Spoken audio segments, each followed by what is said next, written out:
Dikembangkan setelah jatuhnya Uni Soviet, Yakovlev Yak-130 adalah salah satu pelatih terbaik dan pesawat tempur ringan yang tersedia di pasar pertahanan internasional. Persyaratan untuk pesawat awalnya ditetapkan pada akhir 1980-an untuk pelatih baru untuk menggantikan armada besar Angkatan Udara Soviet dari Aero L-29 Delfin dan L-39 Albatros yang dikembangkan oleh Ceko. Sebelum lanjut, jangan lupa klik subscribe dan aktifkan tanda lonceng agar selalu update seputar militer.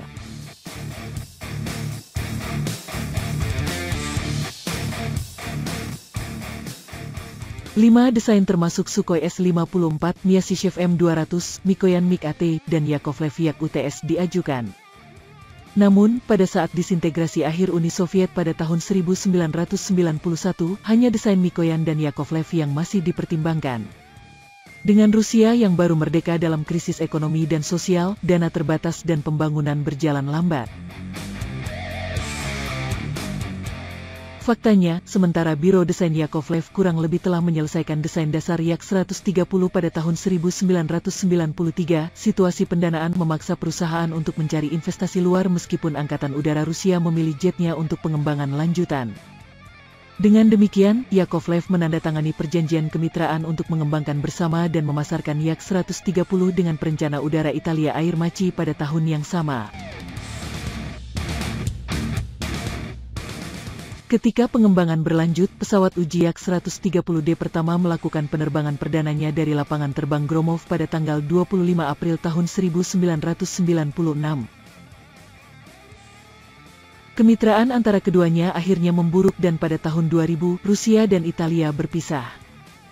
Italia membayar perusahaan Rusia $77 juta untuk dokumentasi teknis Yak-130 dan kemudian mengembangkan versi pesawat mereka sebagai Master Alenia Air Maci M346 yang melayani dengan sejumlah angkatan udara barat.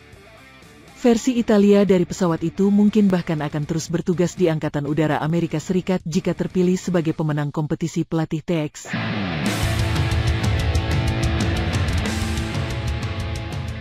Yakovlev yang sekarang bagian dari Irkut Corporation, melanjutkan pengembangan Yak-130 untuk pasar domestiknya dan akhirnya mengalahkan MiG-AT pada tanggal 16 April tahun 2002 ketika dipilih untuk persyaratan pelatih Angkatan Udara Rusia. Produksi dipindahkan ke Irkutsk pada tahun 2006 sementara pengujian penerbangan selesai pada tahun 2009. Jet secara resmi memasuki layanan dengan Angkatan Udara Rusia pada tahun 2010 dan telah diekspor sejak 2011 ke berbagai negara klien Rusia. Rusia saat ini memiliki sekitar 95 jet yang beroperasi sementara Belarus memiliki 8. Aljazair dan Bangladesh masing-masing memiliki 16 pesawat sedangkan Myanmar memiliki 12 pesawat dengan 6 lainnya dipesan. Suriah juga telah memerintahkan 26 Yak-130, tetapi status pesawat-pesawat itu tidak jelas.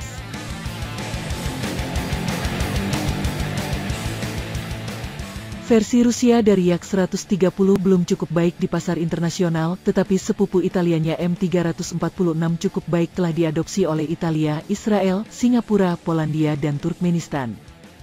Namun, Leonardo sang produsen pesawat M346 dapat memenangkan kontrak untuk program TX Amerika. Dengan dukungan Angkatan Udara Amerika Serikat, pintu akan terbuka untuk penjualan di seluruh dunia. Dengan demikian, desain dasar Yak-130 merupakan pemain yang baik yang kemungkinan akan menangkap lebih banyak penjualan di kedua varian yang berbeda. Dalam hal kinerja aerodinamis yang mentah, Yak-130 tidak seserius turunan Italia yang sebagian besar dimiliki oleh mesin superior jet Eropa Honeywell F-124GA200, berbobot lebih ringan dan aerodinamika yang agak licin. Namun, Yak-130 memang menawarkan kinerja keseluruhan yang sangat baik yang memungkinkannya mereplikasi kinerja pesawat tempur generasi keempat dan kelima. Memang, jet Rusia dapat mempertahankan penerbangan terkendali yang stabil pada sudut serangan hingga 35 derajat yang mirip dengan kemampuan jet seperti MiG-29, Su-30 dan bahkan tipe barat seperti FA-18EF Super Hornet. Ini juga memiliki rasio dorong yang sangat baik yang memungkinkan jet untuk mempertahankan kekuatan tinggi, laju pendakian dan memberikan kinerja take-off yang baik. Karena kinerja yang cukup dekat dengan pesawat jet tempur, versi jet Italia dan Rusia telah diadaptasi sebagai pesawat tempur pemogokan ringan untuk pasar kelas bawah. Yak-130 memiliki 9 titik di mana ia dapat membawa maksimum 6.600 pon senjata termasuk bom dipandu KAB-500 presisi dan rudal dogfighting pertempuran jarak jauh R-73E.